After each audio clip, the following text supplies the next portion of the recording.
ప్రభు కృపను బట్టి మరి ఉదయ కాలమున మీతో ఈ రీతిగా సహవాసం చేయడానికి దేవుడు మనకి ఇచ్చిన ఈ గొప్ప తరుణాన్ని బట్టి ప్రభుకు మహిమ కలుగును గాక. ఇప్పుడు వచ్చిన మీ అందరికీ ప్రభు నామములో నా హృదయపూర్వకమైన వందనాలు. మరి కార్యక్రమాన్ని నడిపిస్తున్న ప్రియులు మరి రమేష్ బాబు గారికి, తోటి దైవ సేవకులకు, మరి ఆత్మీయమైన మరి దేవుని బిడ్డలందరికీ ప్రభు నామమున మీ అందరికీ శుభములు, కృపాక్షేమములు మీకు కలగాలని మనస్ఫూర్తిగా దేవుని సేవకుడుగా కోరుచు మరి వాక్య భాగంలోనికి వెళుదాం. ప్రభు కృపను బట్టి మీరందరూ క్షేమంగా ఉన్నారని విశ్వసిస్తున్నాను. ప్రియులారా, మరి ఈ రీతిగా మరి కలుసుకునే కృప, దయా, కనికరాన్ని మనం అనునిత్యము పొందుతున్నందుకు నిజంగా ప్రభు చేత మనం ఎంతో ధన్యులం. ప్రార్థన చేసుకున్నాం. ప్రియులరా, సర్వోన్నతుడా, మహాఘనుడవైన మా తండ్రి, ఈ ఉదయ కాలమున ప్రభు నీ మాటలను ధ్యానం చేయుటకు మీరు మాకిచ్చిన ఈ ధన్యతకై స్తుతులు, స్తోత్రాలు, వందనాలు చెల్లిస్తుంటున్నాము. నాయన తండ్రి, నీ సన్నిధిని అనుభవించి ఆ కృపా ధన్యత నీ దీన బిడలమైన మాకిచ్చిన నీ వందనాలు. మేము మా గృహాల్లో ఉంటూ ఈ రీతిగా తండ్రి నన్న ఏక ఆత్ములై, ఏక మనస్కులై ప్రభువానైనా ఏకీభవించి నేను ఆరాధించుటకును, ప్రభువా ధ్యానించుటకును, ప్రభువా నీ నామాన్ని ప్రచురపరచుటకు నైనా మీరు ఇచ్చిన ఈ కార్యక్రమమును బట్టి నైనా మొబైల్ ఆరాధన ద్వారా తండ్రి అనేక కుటుంబాలు దీవించబడుటకును, ఆదరించబడుటకును, బలపరచబడుటకును, వ్యక్తిగతంగా మమ్మును మేము బలపరుచుకున్నటకు మీరు ఇచ్చిన ఈ కృపా భాగ్యముకై నీకు వందనములు చెల్లిస్తూ నైన ముందున్న విషయంలో వాక్య ధ్యానములో ప్రభు పరిశుద్ధాత్మదేవా మీ ఆత్మ నడిపింపులో మీరు మాకు సహాయం చేసి మీ నామాన్ని మహిమ తెచ్చుకోమని, సమస్త విషయంలో మీరు మహిమ పొందమని ప్రాణనాథుడు, విమోచకుడు, రక్షకుడు అయిన యేసే నామములో దీన మనసుతో ప్రార్థించడి వేడుకుంటున్నాం పరమ తండ్రి, ఆమేన్. ప్రియులారా, అందరూ బాగున్నారు కదా? మరి ఈ రీతిగా మరి జూమ్ లో కాకుండా మరి యూట్యూబ్ ద్వారా కూడా వీక్షిస్తున్న ప్రియమైన దేవుని బిడ్డలందరికీ కూడా మా నిండు హృదయపూర్వకమైన ఈ మొబైల్ ఆరాధన ఛానల్ ద్వారా మీకు తెలియపరుస్తున్నాం. దేవుని సన్నిధిలో మరి మనమంతా ఒక చక్కని మాసములో ప్రవేశించి ఉన్నాం. అదేమనగా డిసెంబర్ అనగా యేసు క్రీస్తు యొక్క జనన దినమును, ఆయన యొక్క ప్రత్యక్షతను, ఆయన యొక్క పుట్టుకను మనము జ్ఞాపం చేసుకోవడమే కాదు, సర్వమానవాళికి కూడా క్రీస్తు పుట్టి ఉన్నాడు, లోకరక్షకుడు పుట్టి ఉన్నాడు, మానవులను విమోచించుటకు ప్రత్యక్షమైన దేవుడవని లోకమంతటికి తెలియజేసేటట్లుగా దేవుడు ఈ మాసాన్ని గుర్తుగా మనకిచ్చాడు. అందును బట్టి దేవునికి మహిమ కలుగునుగాక. ప్రియులారా, మరి లేఖన భాగంలో నుండి కొన్ని విషయాలను మనం ధ్యానం చేసుకుందాం. మరి ఈరోజు అంశము ఏమనగా దైవ కుమారుడైన యేసు క్రీస్తు యొక్క ప్రత్యక్షత ఎందు నిమిత్తము దైవ కుమారుడై ఉండి మానవ కుమారుడుగా ఈ లోకములో ఎందుకు ఆయన ప్రత్యక్షం అవ్వవలసి వచ్చినది, ఎందుకు ఆయన జన్మించవలసి వచ్చినది, ఎందుకు ఈ లోకములో ఆయన మానవుడుగా పుట్టవలసి వచ్చినది అని కొన్ని విషయాలు మనము లేఖనాల నుండి ధ్యానం చేద్దాం. ప్రభు బిడ్డలారా, మరి యోహాను సువార్తలో మనం చూచినట్టయితే దయచేసి 12వ అధ్యాయం, యోహాను సువార్త 12వ అధ్యాయము, మరి అక్కడ కొన్ని విషయాలను మనము ధ్యానం చేద్దాము. 46వ వచనం. ప్రియులారా, 46వ వచనము, నా యందు విశ్వాసముంచు ప్రతివాడు చీకటిలో నిలిచి ఉండకుండునట్లు నేను ఈ లోకమునకు వెలుగుగా వచ్చి ఉన్నాను. యేసు క్రీస్తు ఈ లోకములో రావడానికి కారణం ఏమిటి అంటే, ఈ లోకాన్ని వెలిగించడానికి. ఒకవేళ యేసునందు ఎవరైతే విశ్వాసం ఉంచుతారో, యేసు ప్రభును ఎవరైతే లోకాన్ని వెలిగించుటకు వచ్చిన దేవుని కుమారుడు అని ఎవరైతే విశ్వాసం ఉంచుతారో వారిలో చీకటి ఉండదు. వారిని వెలుగుగా మార్చుటకు యేసుక్రీస్తు ఈ లోకములో పంపబడి ఉన్నాడు పిల్లగా.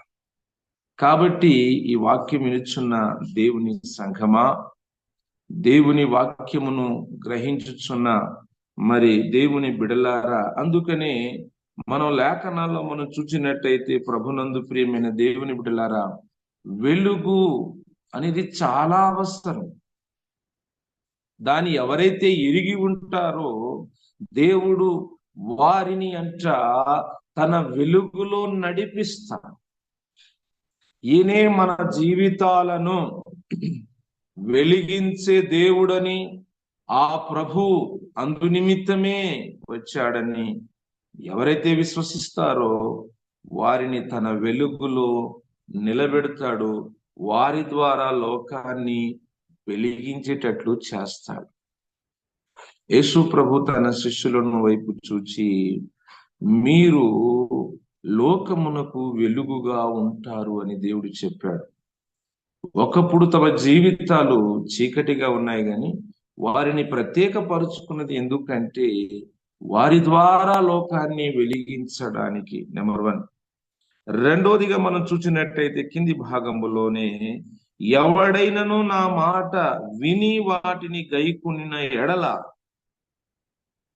దేవుని మాటలు లోకమంతా వింటున్నది, లోకమంతటికి బూర వినబడుచున్నది, కానీ దాని ప్రకారంగా ఎవరు నడుస్తారో, దాని ప్రకారంగా ఎవరైతే జీవిస్తారో వారికి దేవుడు ఇస్తున్న గొప్ప ధన్యత ఏమిటంటే, నేను ఇతనికి తీర్పు తీర్చను, కానీ నేను లోకమునకు వచ్చింది ఎందుకంటే రక్షించుటకు వచ్చాను,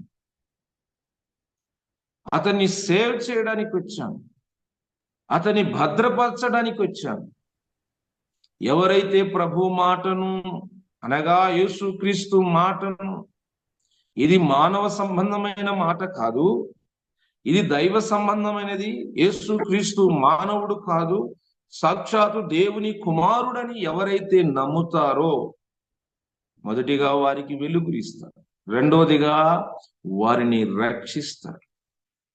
సో దేని నుండి రక్షిస్తాడు అనే విషయాలు క్లుప్తంగా ముందున్న భాగాలలో మనము ధ్యానం చేద్దాం. ఈ రోజు నేను కొన్ని అంశాలు మాత్రమే మీదుటకు తీసుకురావడానికి ఆశపడుతున్నాను. ప్రియులరా, జాగ్రత్తగా మనము ఆలోచించుదాం.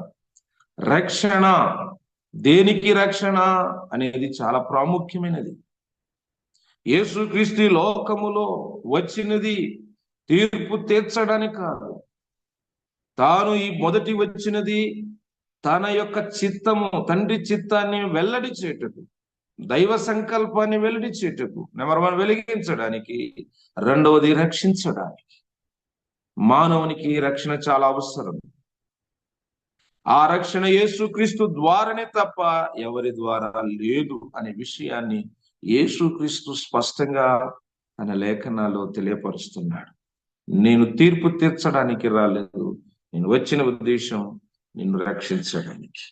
కాబట్టి ప్రభునందు ప్రియులారా, ఆయన మాటను ఎవరైతే అంగీకరిస్తారు, ఈయనే మా రక్షకుడని, ఈయనే మా లోక విమోచకుడని ఏ మానవుడైతే తన హృదయములో విశ్వసించి ఆ మాటను గైకొంటాడో వానికి రక్షణ. మూడవదిగా మనం చూసినట్టయితే ప్రభు బిడ్డలారా, అదే యోహాను సువార్తలో దయచేసి 18వ అధ్యాయము 37వ వచనములో ఇక్కడ చెప్తున్న సత్యము. అందుకు పిలాతు, నీవు రాజువా అని ఆయనను అడగగా, యేసు, నీవన్నట్టే నేను రాజునే, సత్యముల గురించి సాక్ష్యమిచ్చుటకు నేను పుట్టి తిని. ఎందుకు పుట్టాడు యేసుక్రీస్తు? మానవుడుగా.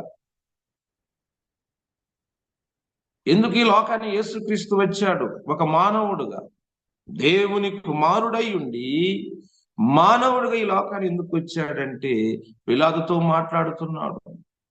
ఎస్, నేను పుట్టినది, నేను ఈ లోకానికి వచ్చినది సత్యమును ప్రకటించడానికి. ఏది సత్యము, ఏది నిజము, ఏది అబద్ధము మనుషులు యోచించక తమకు తోచిన మార్గములలో, తమకిష్టకరమైన మార్గములలో మనుషులు మార్గాన్ని కల్పించుకొని, ఇదే భక్తి మార్గం, దీనిలోనే దైవత్వం ఉన్నది, దీనిలోనే జీవం ఉన్నది, దీనిలోనే విమోచన ఉన్నది, దీనిలోనే సమాధానం ఉన్నదని నేటి మానవులు తమకిష్టమైన మార్గమును వారు కల్పించుకున్నారు.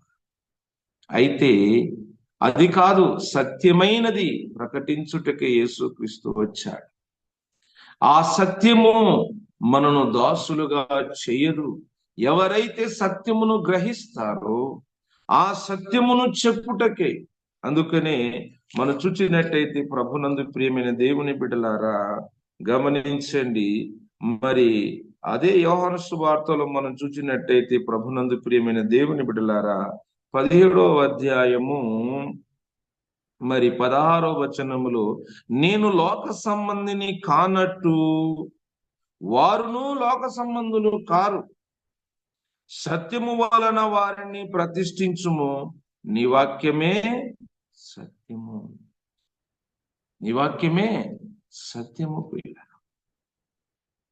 ఎవడైతే ఆ సత్యమును గ్రహిస్తారో ఆ వాక్యము అన్ని విషయములో మనకు స్వాతంత్ర్యాన్ని, స్వేచ్ఛను కలిగిస్తుంది. సత్యమును ప్రకటించుటకే, సత్యమును వారిని ప్రతిష్ఠించుటకే. మరి లోకము దేని యందు ఉన్నదో, అయితే ప్రభుని ఎరిగిన దేవుని బిడ్డలారా మనము దేని యందు నిలిచి ఉన్నామంటే సత్యమునందు నిలిచి ఉన్నాము. నిలిచి ఉన్న ప్రతివాడు సత్యమును గురించి ప్రకటించుటకే మనను దేవుడు ప్రతిష్ఠించాడు. ప్రతి ఒక్కరూ ఆయన చేత ప్రతిష్ఠింపబడిన వారు సత్యమును గురించి సాక్ష్యం ఇచ్చుటకు. అలాగనే మరొక లేఖన భాగంలో మనం చూసినట్టయితే యోహాను సువార్త ప్రభునందు ప్రియమైన దేవుని బిడ్డలారా 8వ అధ్యాయములో 31వ వచనం 32వ వచనం మనం చూసినట్టయితే, కాబట్టి యేసు తన యందు విశ్వాసముంచు యూదులతో, మీరు నా వాక్యమును నిలిచిన వారైతే నిజముగా నాకు శిష్యులై ఉండి సత్యాన్ని గ్రహిస్తారు. అప్పుడు సత్యము మిమ్మల్ని స్వతంత్రులుగా చేయును కదా. వాక్యాన్ని వినిచు వాక్యమునందు ఎవరైతే నిలిచి ఉంటారో వాడు సత్యవంతుడు. ఆ సత్యవంతుడు ఏమవుతాడంటే ప్రభుకు శిష్యుడు అవుతాడు. ఆ ప్రభు శిష్యత్వాన్ని పొందిన వాడు స్వతంత్రుడు అవుతాడు, ఇంకెవడికి బానిసుడు కాడు. ఏ లోక సంబంధానికి బానిసుడుగా ఉండడు. చాలా మంది క్రైస్తవులు ప్రభుని ఎరిగారు, ఇంకా లోకాన్ని బానిసులై ఉన్నారు. లోకాన్ని బానిసలే. అందుకని ఏమంటున్నాడు ఇక్కడ యేసుక్రీస్తు, నేను లోక సంబంధిని కానట్టును మీరును లోక సంబంధులు కారు. సత్యములో మనం నిలిచిన వారమైతే, యేసుక్రీస్తు సత్యమును ప్రకటించుటకే పుట్టాడు. మరి ఆయనందు విశ్వాసం ఉంచిన మనము కూడా ఆ సత్యములో నిలబడమే కాదు, ఆ సత్యము కొరకు ప్రకటించాలి. ఆ సత్యము కొరకు మనము నిలబడాలి. ఎవడు నా యందు నిలిచి ఉంటాడు వాడు స్వతంత్రుడు, సత్యమును ప్రకటించువాడు. కాబట్టి ప్రియులారా, ఉదయ కాలమున ఈ మాట వినుచున్న సంఘం తోటి దైవజనులారా, దేవుని బిడ్డలారా, మరి మరొక మాటను చూచినట్టయితే 4వదిగా ప్రభు బిడ్డలారా, యోహాను సువార్త 3వ అధ్యాయము, యోహాను సువార్త 3వ అధ్యాయము మరి 16వ వచనములో మనం చూస్తున్నాం, యేసుక్రీస్తు ఈ లోకానికి ఎందుకు పంపబడ్డాడు, ఎందుకు ప్రత్యక్షమయ్యాడు. దేవుడు లోకమును ఎంతో ప్రేమించును కాగా ఆయన తన అద్వితీయ కుమారునిగా పుట్టిన వాని యందు విశ్వాసముంచు ప్రతివాడును నశింపక నిత్య జీవము పొందునట్లు ఆయనను అనుగ్రహించును. యేసుక్రీస్తు లోకాన్ని పంపబడింది ఎందుకు, అనుగ్రహించబడింది ఎందుకు, ఆయన లోకాన్ని ఎందుకు ఇంతగా ప్రేమించాడు అంటే, మనము నశించుట ఎవ్వరికి అనగా దేవునికి ఇష్టము లేదు. అటు వారిని నిత్య జీవం. సో నిత్య జీవం దేనికి కలుగుతుంది, అసలు నిత్య జీవం అంటే ఏంటి అనే విషయం ముందున్న భాగాలను మనం తెలుసుకుందాం ప్రియులారా. కానీ యేసు ప్రభు వచ్చిన ఉద్దేశము స్పష్టంగా లేఖనాల ద్వారా ఈ ఉదయ కాలమున దేవుడు మనతో మాట్లాడుతున్నాడు. ఏమిటంటే నిత్య జీవం ఇచ్చుటకే యేసుక్రీస్తుని లోకములో తండ్రి అయిన దేవుడు పంపాడు అనేది లోకమా, సంఘమా గ్రహించు.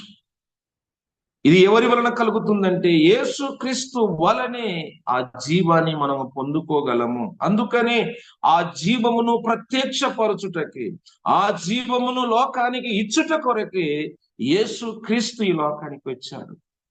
యేసుక్రీస్తు ఈ లోకానికి వచ్చాడు.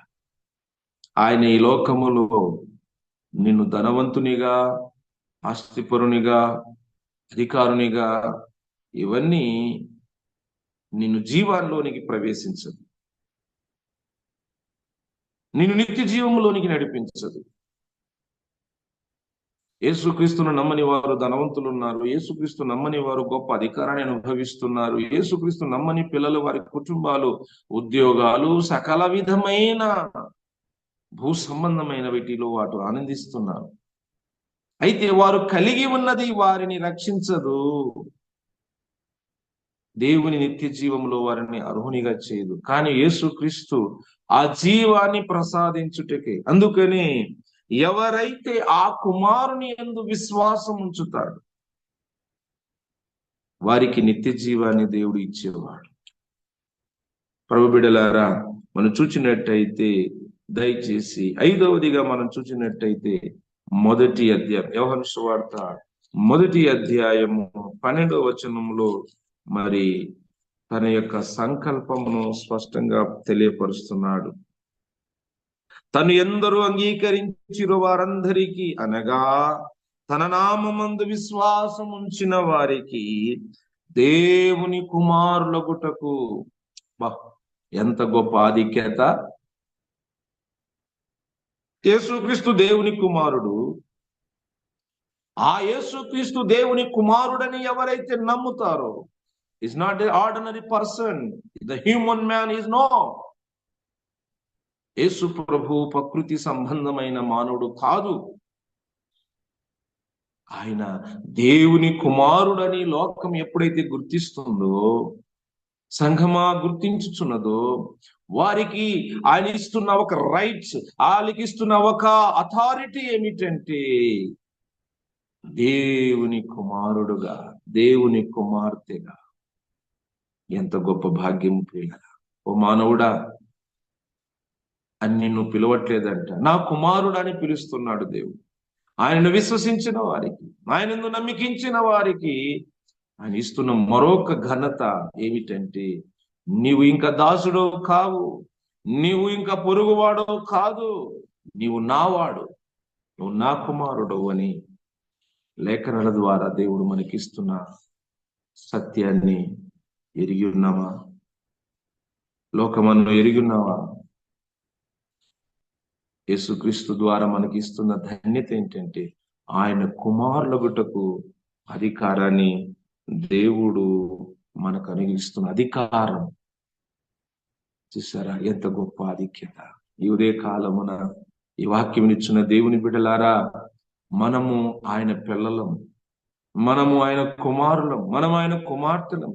ఎందుకనగా యేసు దేవుని కుమారుడని మనం నమ్మాం కనుక మనను కూడా ఆయన కుమారులత్వములో మనను ఆహ్వానిస్తున్నాడు. నీవు నేను అట్టి ధన్యతను యేసుక్రీస్తు రాక వలన, యేసుక్రీస్తు ప్రత్యక్షత వలన పొంది ఉన్నాం. కాబట్టి ఆయన యుద్ధ నుండి సమస్తానికి పొందుకోవడానికి మనకు అర్హత, ఆధిక్యత ప్రభు అయిన యేసుక్రీస్తు ప్రత్యక్షత వలన మనకు కలిగినది. అలాగని ప్రియులారా, మరొక విషయాన్ని దేవుడు మనకు తెలియపరుస్తున్నాడు. గమనించినట్టయితే 2వ కొరింథీ పత్రిక 5వ అధ్యాయం 18వ వచనం. 2వ కొరింథీ పత్రిక 5వ అధ్యాయము 18వ వచనం మనం చూసినట్టయితే, సమస్తమును దేవుని వలననియు ఆయన మనను క్రీస్తు ద్వారా తనతో సమాధానపరుచుకొని ఆ సమాధాన విషయమైన పరిచర్య మాకు అనుగ్రహించెను. యేసు క్రీస్తు ద్వారా ఆయనతో మనను సమాధానపరిచెను. యేసు క్రీస్తు ద్వారా మనకు అటువంటి సంబంధం, సమాధానం, దేవునికి మనకును విరోధముగా ఉన్న పాప బంధకమును తొలగించి దేవునితో మనకు సమాధానాన్ని కుదుర్చుటకు యేసుక్రీస్తు వచ్చాడు. దేవునితో సమాధాన పడడానికి మానవుడు అనేక రకాలుగా ప్రయత్నం, యాగాల ద్వారా, పూజల ద్వారా, బలి అర్పణ ద్వారా, కానుకర్పణ ద్వారా, పుణ్యకార్యాల ద్వారా దేవునితో సంధి ఏర్పడడానికి, దేవునితో సమాధానం కలిగించడానికి. అయితే యేసుక్రీస్తు ద్వారా ఆ తండ్రి అయిన దేవునితో మనకు సమాధానాన్ని కలిగించుటకే యేసుక్రీస్తు ఈ లోకానికి పంపబడ్డాడు. ఎంత గొప్ప ఆధిక్యత! దేవునితో సమాధానం కలగాలని మనుషుడు అనేక రకాలుగా ప్రయత్నం చేస్తున్నాడు. దేవునితో విరోధముగా తాను చేసిన పాపాలను ప్రాయశ్చిత్తం కలిగించుకొనడానికి, విముక్తి పొందుకొనడానికి, విడుదల పొందుకొనడానికి, ఆయనతో ఐక్యత పరచడానికి మానవుడు అనేక రకాలమైన ప్రయత్నాలు చేస్తున్నప్పటికీ దేవుని చేరుకోలేని స్థితిలో ఉండిపోయాడు మానవుడు. దేవునితో సమాధాన పడలేని స్థితిలో ఉండిపోయాడు మానవుడు. దేవుడు కూడా మానవునితో సంధి చేయడానికి ఇష్టపడక దూరముగా నిలిచాడు. కారణం ఏమిటంటే మనలో ఉన్న అడ్డుగా ఉన్న ఆ పాపాన్ని తీసివేయుటకు, మనం చేసిన పుణ్యం కావచ్చు, మనం చేస్తున్న దాన ధర్మాలు కావచ్చు, మనం చేసిన నీతి జీవితం కావచ్చు, మనం చేస్తున్న మళ్ళీ బలి అర్పణ, కానుక అర్పణ, ఇవి ఏవి కూడా క్రీస్తునొద్దకు అనగా దేవుని యొద్దకు చేర్చదని తండ్రి అయిన దేవుడు తన కుమారుని ఈ లోకములో తనకును లోకానికి మధ్యగా సమాధానాన్ని కుదర్చడానికి యేసుక్రీస్తు ఈ లోకములో పంపబడ్డాడు. కాబట్టి సమాధానకు పాత్రుడయ్యాడు యేసుక్రీస్తు. చివరిగా 2 విషయాలను జ్ఞాపకం చేసుకుందాం ప్రియులరా. అందుకనే మరి 1 యోహాను పత్రికలో యేసుక్రీస్తు ఎందుకు ఈ లోకానికి వచ్చాడు అనే విషయాన్ని మనము ఈ భాగములో తెలుసుకుంటున్నాం ప్రియులరా. 1 యోహాను పత్రిక 3వ అధ్యాయము దయచేసి 5వ వచనాన్ని మనం చదువుకుందాం ప్రియులరా. 3వ అధ్యాయం 1 యోహాను పత్రిక 3వ అధ్యాయం 5వ వచనం. పాపమును తీసివేయుటకై, పాపమును తీసివేయుటకై ఆయన ప్రత్యక్షమాయెను. పాపాన్ని తొలగించుటకై, నివృత్తి కలిగించుటకై యేసుక్రీస్తు ఈ లోకానికి ఆయన ప్రత్యక్షమయ్యాడు. ఈ లోకములో పాపాన్ని తీసివేయగలిగిన ఆ యొక్క అధికారాన్ని తండ్రి యొద్ద నుండి పొందాడు. ఈ లోకములో ఎవరు కూడా నీ పాపాన్ని తీసివేయగలను అని చెప్పగలిగిన దేవుడు లేడు. కారణం ఏంటంటే మనుషులే దేవుళ్ళయ్యారు అని లోకం, చచ్చిపోయిన ప్రతి ఒక్కడు దేవుడుగా కొలవబడుతున్నారు. లోకంలో కొందరు మరి స్వాములు, మేము దైవ ప్రత్యక్షత పొందిన వాళ్ళము, మీ పాపాన్ని నివృత్తి చేయడానికి మేము చెప్పిన మార్గాన్ని అన్వేషిస్తే చాలు, మేము ఎంచుకున్న భక్తి మార్గాన్ని ఎంచుకుంటే చాలు అని మానవులను భ్రమపరుస్తున్నారు. ప్రభు బిడ్డలారా, భూమి మీద తల్లి గర్భములో పుట్టిన మానవుడు, స్త్రీ పురుష కలయిక వల్ల పుట్టిన ప్రతి మానవుడు పాపమే. కారణము మన పితరుడైన ఆదాము చేసిన ఆ పాపము, అది మనలో ఉన్నది.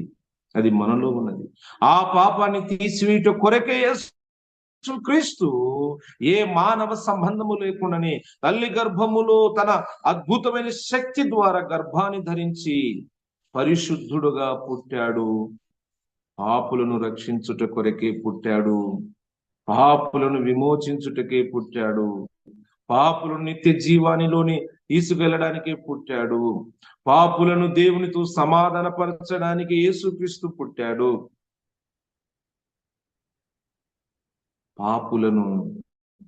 పాపులుగా పిలవకుండా, ఇగో నేను నిన్ను కుమార్తెంలో నడిపించడానికి పుట్టాను, ఆ సత్యాన్ని చెప్పడానికి, ఆ సత్యాన్ని వెల్లడి చేయడానికి, ఇదిగో ఒక మానవుడుగా నీ యొద్దకు ప్రత్యక్షమయ్యాను అని యేసుక్రీస్తు తెలియపరుస్తున్నాడు. కాబట్టి పాపములను తీసివేసే అధికారం పాపము చెయ్యని పరిశుద్ధుడైన యేసుక్రీస్తు ఒక్కరికే మాత్రమే. కాబట్టి ఆయన నమ్మిన మన జీవితములో ఆ ప్రభు యొక్క ప్రత్యక్షత వల్ల మన పాపాలు ప్రాయశ్చిత్తం కలిగినాయి, మన పాపాలు శుద్ధీకరించబడ్డాయి. మనను నీతిమంతులుగా తీర్చడానికి యేసుక్రీస్తు ఈ లోకానికి వచ్చాడు. చివరిగా మనం చూసినట్టయితే ప్రభు బిడ్డలారా, మరి 8వ వచనం అక్కడే, అపవాది మొదటి నుండి పాపం చేయుచున్నాడు గనక పాపము చేయు ప్రతి వాడును అపవాది యొక్క సంబంధి. కాబట్టి అపవాది యొక్క క్రియలను లయపరచుటకు, అపవాది యొక్క చేష్టలను లయపరచుటకు, నాశనం చేయుటకు, దహించుటకు యేసుక్రీస్తు ఈ లోకానికి వచ్చాడు. దేని కొరకంట? అపవాది క్రియలను లయపరచడానికి యేసుక్రీస్తు ఈ లోకములో పంపబడి ఉన్నాడు, ప్రత్యక్షమైనాడు. కాబట్టి వాక్యం ఇచ్చిన దేవుని బిడ్డలారా, యేసుక్రీస్తునందు విశ్వాసం ఉంచితే ఆయన ప్రత్యక్షత వలన మనకు కలుగుచున్న ఘనత, కలుగుచున్న మరి భాగ్యము, అందుకొరకే ఆయన ఈ లోకంలో పంపబడ్డాడు. ఎందు నిమిత్తము దైవ కుమారుడు ఆయన ఈ లోకంలో ప్రత్యక్షమయ్యాడు అంటే, మొదటిగా నీ జీవితాన్ని వెలిగించడానికి, రెండవదిగా నీకు రక్షణ దయచేయడానికి, మూడవదిగా సత్యమును సాక్షులుగా నిన్ను నిలబెట్టడానికి, అలాగనే నాలుగవదిగా నిత్య జీవమును ఇవ్వడానికి, ఐదవదిగా దేవుని కుమారునిగా అధికారం ఇవ్వడానికి, ఆరవదిగా సమాధానం, తండ్రితో సమాధానం కలిగించడానికి, ఏడవదిగా పాపము నుండి మనకు విముక్తి కలగడానికి, చివరిగా ఆ పాపపు మూలకారకుడైన ఆ అపవాది క్రియలను నాశనం చేయడానికి, దహించడానికి, లయపరచడానికి యేసుక్రీస్తు ఈ లోకములో మన నిమిత్తము పంపబడ్డాడు. ఆ ప్రభు ప్రత్యక్షత వలన నీకు నాకు కలిగిన ధన్యత. కాబట్టి సంగమా, తోటి దైవజనులారా, ఓ గ్రామ, మరి దైవ సన్నిధిని అనుభవించాలని ఆశ కలిగి ఉన్న క్రీస్తుని ఎరగని ప్రజలారా, యూట్యూబ్ ద్వారా కూడా వీక్షించుచున్న వారులారా, ఈ సత్యాన్ని మీరు గ్రహించండి. సత్యములో మీరు నిలిచి ప్రభు ఇచ్చే ఆధిక్యతను ప్రతి ఒక్కరూ పొందుకోవాలని ఆశపడుతున్నాను. తలలోంచినట్టయితే ప్రార్థన చేసుకుందాం. యేసుక్రీస్తు ప్రత్యక్షత వలన నీకు నాకు కలిగే ఆధిక్యత, ధన్యత, ఎందు నిమిత్తమైన ఈ లోకానికి వచ్చాడు అనే విషయాన్ని దేవుడు కొన్ని విషయాలు మనకు తెలియపరిచున్నాడు. ప్రేమాపూర్ణుడైన మా తండ్రి, దయగలిగిన మా దేవ, కృపావాత్సల్యత పూర్ణుడైన యేసయ్య, నీ రాక వలన మా జీవితంలో ఎన్నో అద్భుతాలునైనా, ఎన్నో ఆశ్చర్య కార్యాలునైనా, మేము ఏ స్థితిలో ఉన్నామో నైనా, మేము ఎలాంటి పరిస్థితిలో ఉన్నామో మీరు మాకు తెలియపరిచి, దానిలో నుండి నైనా మమ్మల్ని విమోచించుటకి, దానిలో నుండి మమ్మల్ని రక్షించుటకి నైనా, దానిలో నుండి మమ్మల్ని ప్రత్యేకపరచుటకి ప్రభువా, నరవతారుడుగా, నరకుమారుడుగా నైనా, మానవ శరీరాన్ని నైనా ధరించి నైనా మా జీవితాలకు నైనా విముక్తి కలిగించిన మా దేవానికి స్తోత్రాలు నైనా. చీకటిలో నుండి మాకు వెలుగులో నడిపించుటకు వచ్చిన దేవానికి వందనాలు. ఆ సమాధానకరమైన మా బ్రతుకులు సమాధానం కలిగించుటకు నైనా, ఇగో నిరీక్షణ లేని మా జీవితంలో నిరీక్షను కలిగించుటకే నైనా నీవు చూపించిన ఈ ప్రేమకై నీకు స్తోత్రాలు, వందనాలు తండ్రి. నీకు ఘనతలు ప్రభువా. ఇగో తండ్రి నీ నామములో ప్రభు తండ్రి నిన్ను మొరపెడుతున్నాము నాయన. తండ్రి నిన్ను మొరపెడుతున్నాము నాయన. ఇగో ఇటు సత్యమును ఎరగక అనేకులు ప్రభు నిన్ను ద్వేషించేవారు, దూషించేవారు, అయా నిరాకరించేవారు లేకపోలేదు ప్రభువా. వారి కనులు తెరవండి నాయన. వారిలో ఉన్న చీకటిని తొలగించండి నాయన.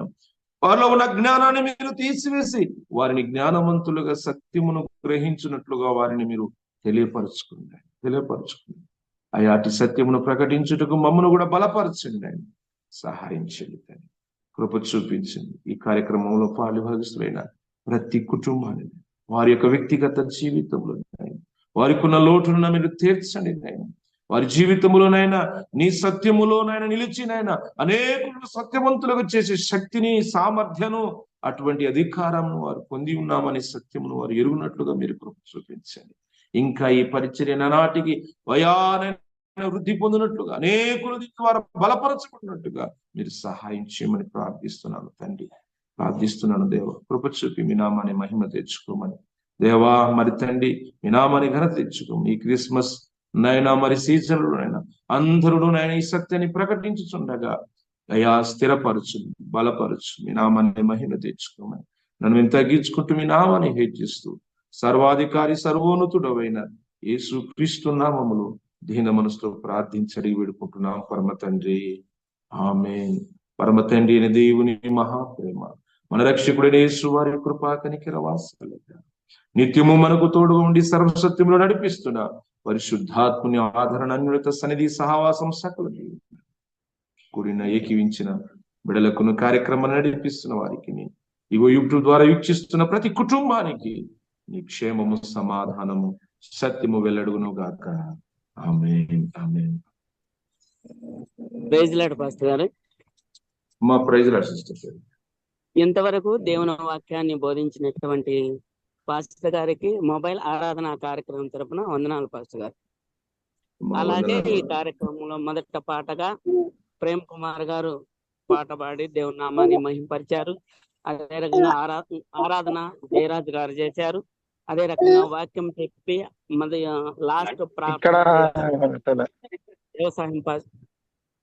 లాస్ట్ ప్రార్థన చేసినటువంటి దేవునదాసునికి మొబైల్ ఆరాధన కార్యక్రమం తరపున వందనాలు పాస్టర్ గారు. ఈ కార్యక్రమం ఇంతటితో ముగించబడింది. దేవుని రాకడ ఆలస్యం అయితే